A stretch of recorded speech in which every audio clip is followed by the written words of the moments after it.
A lot of people ask me, they say, oh my God, you must have lost so much strength.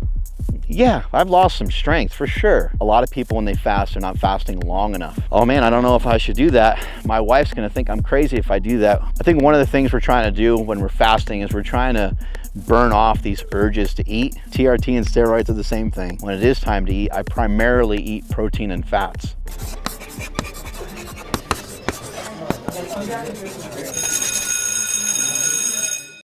Mark Smelly Bell here. Welcome to another Saturday School. Today I'm going to tell you how to get ridiculously shredded and the mindset that it takes while doing some fasting. Over the last couple weeks, I've been utilizing some intermittent fasting as well as some long-term fast. Let me try to explain some of this so you guys have the details on how you can maybe try some of this yourself. One of the things that I think is important that Kyle Newell pointed out to me, he shared with me that a lot of people when they fast are not fasting long enough. And I messed around with fasting a few years ago and I liked it. I continue to utilize it here and there, but I was using it like more recently very sparingly. And now I'm starting to reintegrate it. And what it's done for me is it's done a couple things. And I think that this is something that people can utilize maybe throughout the rest of your life. It helps me to sever away from some bad habits. It also helps me to regulate when I'm actually hungry. Now I know that sometimes when people talk about fasting, sometimes people think it's almost like an eating disorder in some ways. But I think it's important that you really get in tune with when you're actually truly hungry. And having, 16 hours away from food really isn't much of a fast, to be honest with you, because we're going to sleep for 8 hours and we just are overfed in today's world. We have to admit we eat way too much. And we're seeing that not just in the United States, but we're seeing it everywhere. And I believe the obesity rate in the United States nowadays is in like the mid to high 40% range. So we're just way too fat and we have to figure out a way to correct it. And sometimes when we go to correct it, sometimes we overshoot a little bit. But in this case, I think that you can utilize fasting and I think you could be mindful about it. And there's a couple things that I think fasting is amazing for, aside from just getting shredded. I did mention it can help kind of re-regulate you to how hungry you truly are. And it can assist you with eating just purely out of boredom. We see that a lot. A lot of times people are just bored. They're watching TV. People tend to have these habits where, and when I say people, I'm including myself in that mix. We have a tendency to dopamine stack. Well, it's like, okay, I'm watching my favorite show. I'm watching my favorite show with my wife. I'm watching my favorite show with my best friend or going to the movies, right? And then how do we make this experience better? Oh, this would be cool if I had a beer while I'm watching this football game. Oh my God, how amazing would this football game be if I not only had beer, but if I also had nachos and I had some cheese, right? And now we're really having like a real party. But fasting over a period of time and just even learning about nutrition, proper nutrition, has really kind of locked me into, I should say, eating healthier foods. What I've noticed from fasting is when I fast, the next meal that I want is a nutritious but delicious food. It's going to help recalibrate your taste buds. I think right now a lot of people have what I would call gas station taste buds. Gas station taste buds, to me, means that you're desensitized to how good a steak is. You're desensitized to how good an avocado is. To me, an avocado with some salt and pepper on it is one of the best things ever to eat. But we have a tendency to be so locked into some of these other foods, these highly palatable, highly processed foods. And if we can agree upon anything as a fitness community, I think we could agree that it's a good idea to not overeat and not have too much of these highly processed foods. One of the issues with highly processed foods is that it's so difficult to, even if you're going to try to get yourself healthier by eating less of them, it's the environment that you made yourself fat with. And in my opinion, it's best to have a disconnect from some of that. So for me personally, I've always liked the idea of fasting. I started it years ago, but more recently I've been introducing it, and I reintroduced it in this way. I don't eat every Monday. Today happens to be Monday, so Monday kind of sucks. But rather than viewing Monday as sucking, I just view it as a challenge. This fast actually starts on Sunday. So if you wanted to kind of cheat the system, what you could do is you could start your fast earlier on Sunday, 10 a.m., noon, 2 p.m., whatever it is, and then you'll be able to eat sometime on Monday. But for me, my window didn't shut down until around 10 p.m. last night.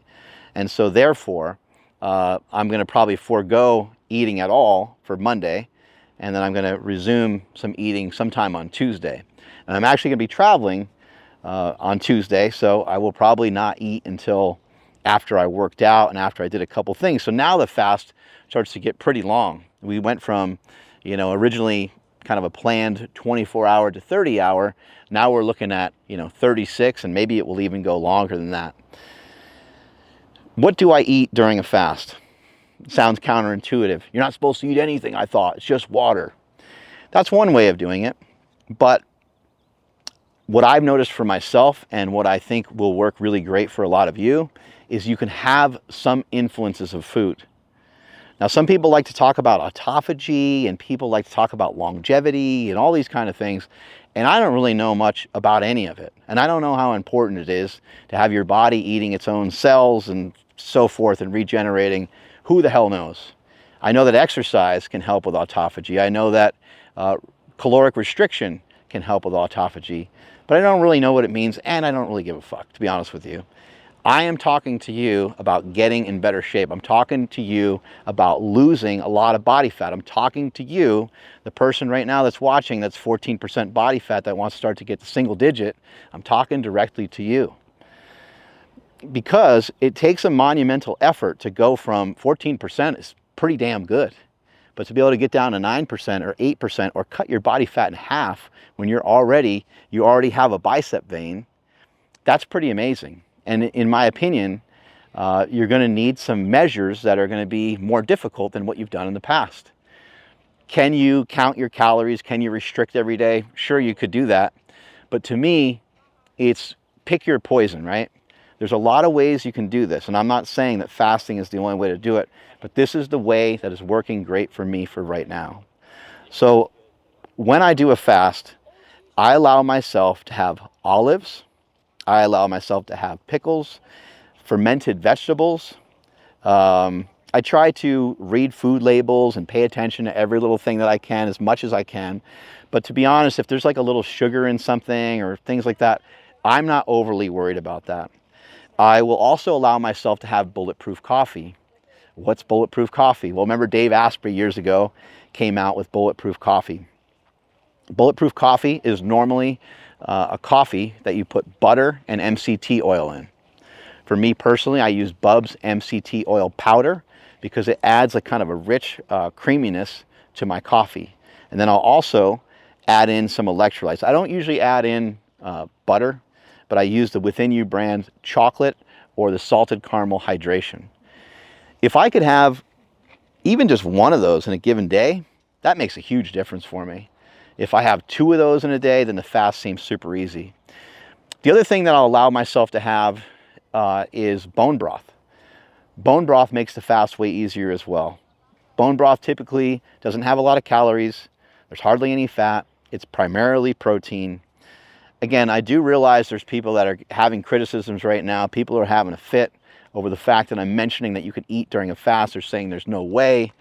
I'm telling you, this is what I've been doing for the last couple weeks, and my body fat has gotten lower and lower and lower. I just continue to get leaner and leaner, and my performance with running seems to be getting better. I'm moving faster.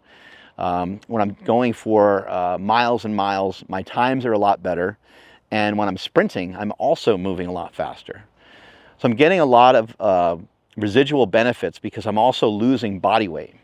I mentioned some of the foods you can have. I forgot to mention supplements are okay. I get a lot of questions about that. A pre-workout I don't have a problem with. I don't have a problem with EAAs, BCAAs, creatine.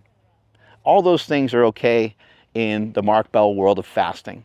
So one thing that's not talked about a lot of times when it comes to running or even when it comes to exercise in the gym, a lot of people ask me, they say, oh my God, you must have lost so much strength. Yeah, I've lost some strength for sure. I used to get down on the bench press, really didn't need much of a warm up, and I could bench 4 or 5 plates for repetitions. It got to a point where I had that kind of strength and I could call upon that kind of strength at any time.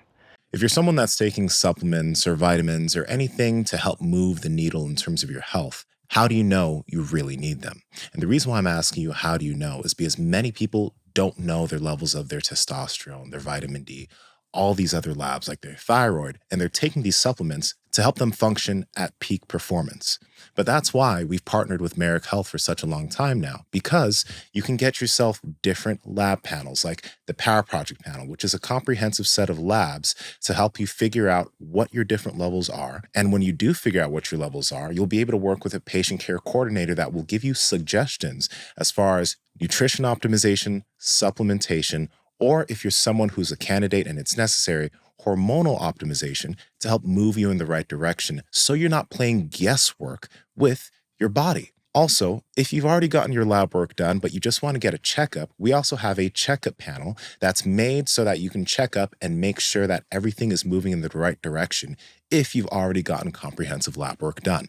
This is something super important that I've done for myself. I've had my mom work with Merrick. We've all worked with Merrick just to make sure that we're all moving in the right direction and we're not playing guesswork with our body. Andrew, how can they get it? Yes, that's over at merrickhealth.com/powerproject. And at checkout, enter promo code POWERPROJECT to save 10% off any one of these panels or any lab on the entire website. Links in the description as well as the podcast show notes. For me to do that now, those weights would cut me right in half. But I've gotten stronger in other areas. I just told you how much faster I've gotten. Well, being fast is a strength. I've also gotten better with pull-ups. I've gotten better with push-ups. I've gotten better with body weight exercises. My mobility is better. So I think for a lot of you that are kind of reluctant to drop weight, reluctant to drop body fat because you're nervous or scared that you're going to lose certain things, think about everything that you're going to gain. And for a lot of people, like, let's just be honest, some of you lifters out there are 60 pounds overweight, 50 pounds overweight. You could definitely afford to lose 20 or 30 very easily and still hold on to a lot of strength. The other thing that you need to realize is that for me, if I wanted to turn it on, I could do it in a second. If I wanted to flip a switch and I wanted to focus and hone in on getting stronger again, it would just simply mean I have to do the same old exercises I used to do. So even while fasting, I could still bring my strength back up. And for some of you that might be on a journey where you're losing weight and you're like, oh my God, I'm losing strength, that is temporary.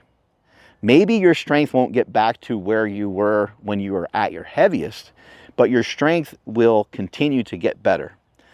I know for Nsima and Andrew and a bunch of other friends I have that have gotten into jiu-jitsu, some people that get into grappling or they get into other sports, there's a huge dip in performance in the gym at first. But once you get used to that, the body will accommodate and the body will start to kind of normalize everything. And once you do that, you'll be off to the races and you'll be able to build that strength back up. You'll be able to build that capacity back up. I want to get into a little bit of the mental side of fasting. It's really easy to say that when you're not eating that it sucks. It's really easy to be like, well, what do I do? Like, I'm on a plane and or what do I do? I'm watching TV and I'm used to eating. This is where the mental side of it comes in really handy. I personally like to do things a little differently than a lot of other people. I know that there's people that are similar to me that like to take on challenges as well. I know there's people that work way harder than I could probably ever imagine. I understand that. But I like to challenge myself with a lot of things. And fasting is a fun and cool way to do things. You might feel like a square, if you go to a family gathering and you're like, oh, I'm fasting for today. That does kind of suck, but you can also kind of plan your days around that and you can fast appropriately. But it's just one more area for you to be. I'm not saying that it's important for you to always be different than everybody, but it's another area for you to work on yourself. When we're talking about self-improvement, we're talking about personal development. What greater way is there to work on personal development than to make an agreement with yourself and then actually follow through on that? Most people don't ever follow through on the things that they talk about and the things that they do. Andrew Huberman recently was talking about this, and he was saying the dopamine that hits people and the reward system that hits people just from mentioning a goal is enough for them to not ever start it. Pretty wild, right? But you know what I'm talking about. I've done that before, and if you're being honest with yourself, you got to admit you probably have done that before as well. The thing that stops people is the trickiest thing in the world. It doesn't even make any sense. You know what stops most people? It's the start. It's the start that stops most people. I'm giving you reasons on why you should fast. I even gave you a safety net of like foods that you could eat while fasting. And still there's something playing tricks in your brain on like, oh man, I don't know if I should do that. My wife's going to think I'm crazy if I do that. What's my family going to think? My friends are going to make fun of me because I always fail with my diet. I think that this way of taking on a challenge, let's just have you start. Let's just have you, I just mentioned, the thing that stops people the most is the start, right? Let's just have you start. After you watch this video, make a commitment to yourself on what day you're going to fast. Hopefully it's just today, if you didn't eat yet. If you ate already today, you can start right here. This video could be the start of your fast. And you can go for 24 hours. Just give it a try. For most people, and most of the people that you care about, and most of the people that you know, they probably really haven't had much of a dietary intervention that's been successful for them.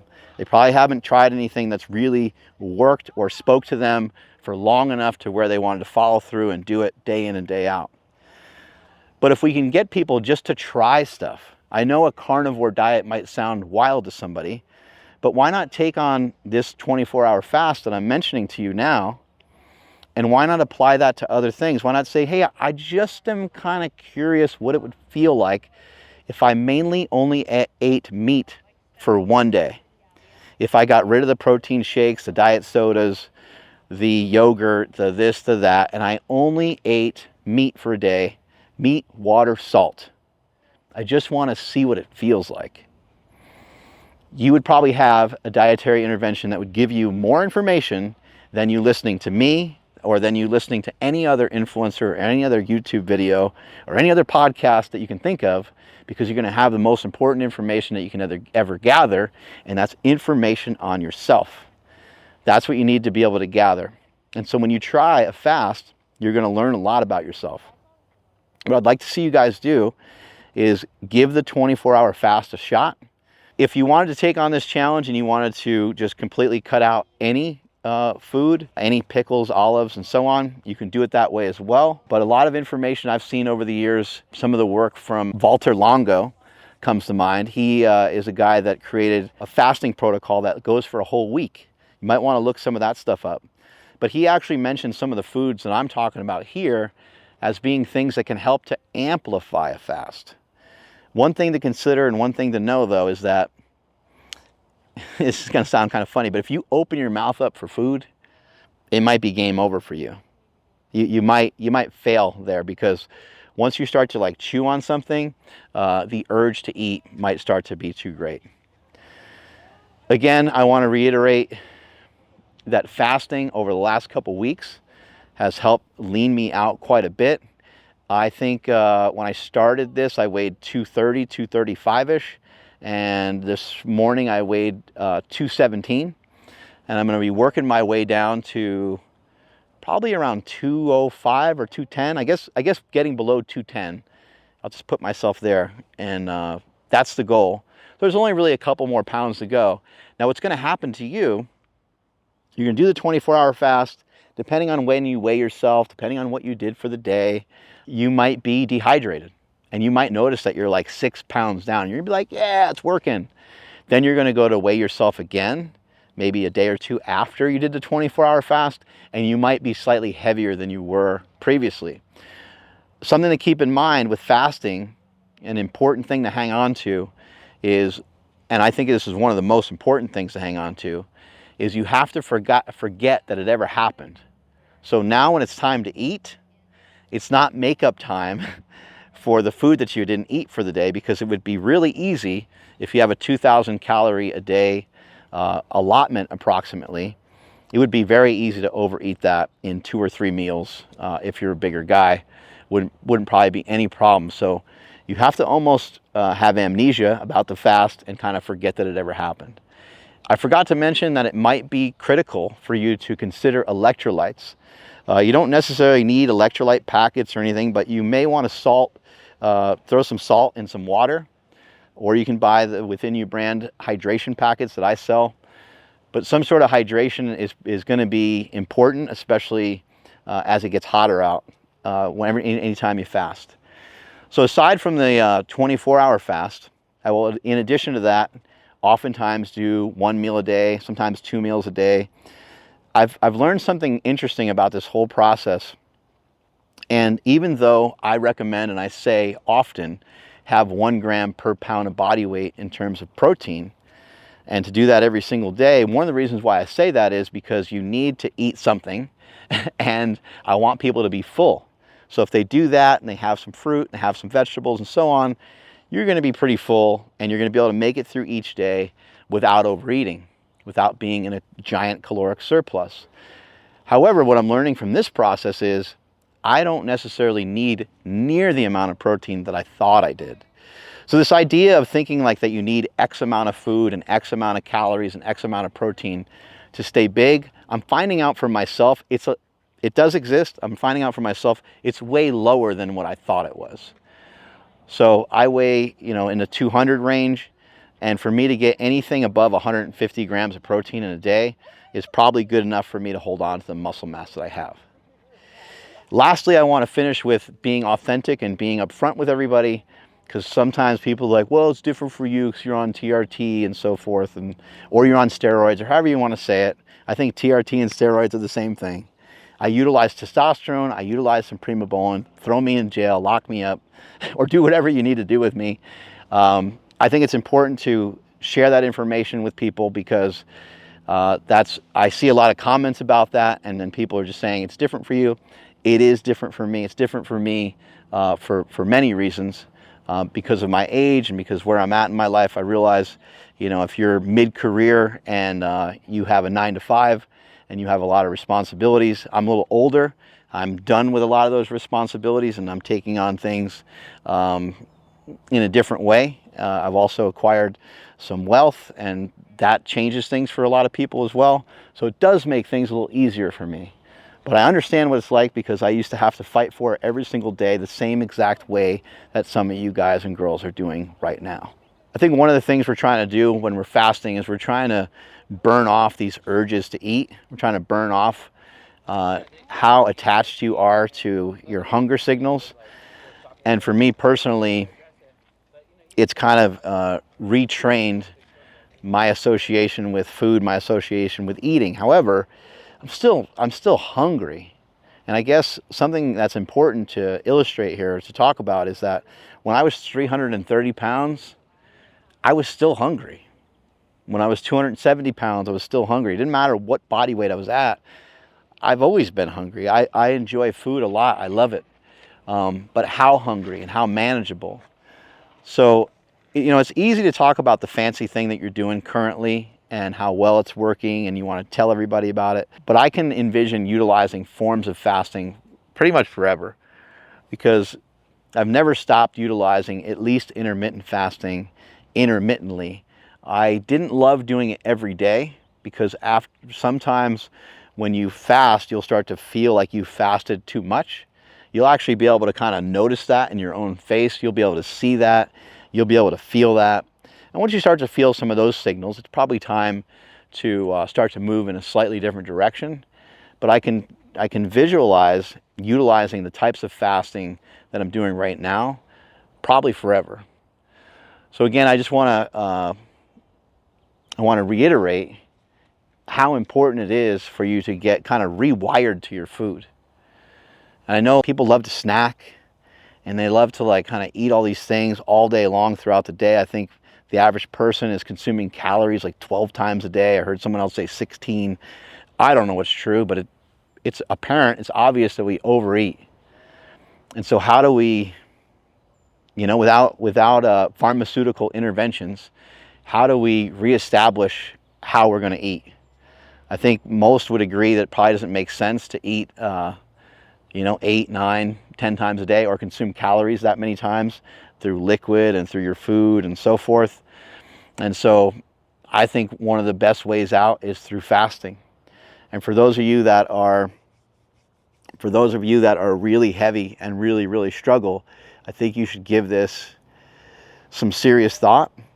Something I forgot to mention earlier was that what I've noticed has helped me with fasting even more is when I do eat, when it is time to eat, I primarily eat protein and fats. A constant thing that's been beneficial for all of our health has been intaking enough protein, but also intaking quality protein. And that's why we've been partnering with Good Life Proteins for years now. Good Life not only sells Piedmontese beef, which is our favorite beef, and the main reason why it's our favorite is because they have cuts of meat that have higher fat content, like their ribeyes and their chuck eyes, but they also have cuts of meat like their flat iron. Andrew, what's the macros on the flat iron? Yeah, dude. So the flat iron has 23 grams of protein, only 2 grams of fat. But check this out. Their grass-fed sirloin essentially has no fat and 27 grams of protein. There we go. So whether you're dieting and you want lower fat cuts or higher fat cuts, that's there. But you can also get yourself chicken. You can get yourself fish. You can get yourself scallops. You can get yourself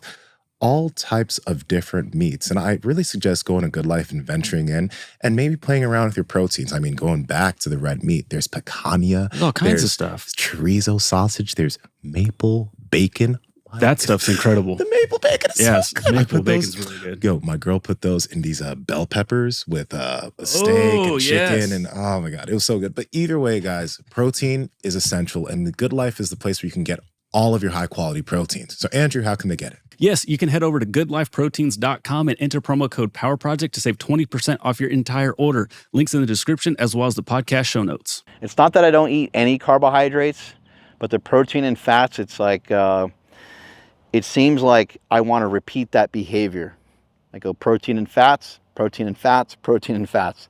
Because you build up this crazy amount of hunger, it's almost like it killed off cravings for junk food. It's almost like it killed off, I know it sounds like completely backwards because you're so hungry. You're like, oh, I'm so hungry, I'd eat anything. No, I think what happens is you get so hungry, you're like, I need the most valuable thing. And so if you're not hungry for steak and you're not hungry for protein, and you're not hungry for these things that normally taste delicious, then you're not actually hungry. I like to call it fake hunger. You have what I would consider to be fake hunger. If you're not hungry for protein and fats, you have a fake hunger. And so I think trying to rewire yourself to protein and fats is going to be critical. I don't know if it has a lot to do with ketosis and ketones being produced and all these different things that people talk about. That could be a factor, but it's something that's helped me keep my hunger at bay, and I know it's going to be able to help you. Hopefully you found this to be useful. Hopefully you guys will at least give the 24-hour fast a shot. Try it every single week until you get down to the body fat percentage that you want to get down to, or until you get lean enough to feel amazing. Strength is never a weakness. Weakness is never strength. Catch you guys later. If you enjoyed this episode, which I know you did because you got this far, then click this one right here because you'll enjoy this one just as much. And if you're choosing to still listen to me currently as I'm telling you to go over here and watch this video, well, hey, that just means you like the sound of my voice. And well, I'll just keep seducing you right here. Hello.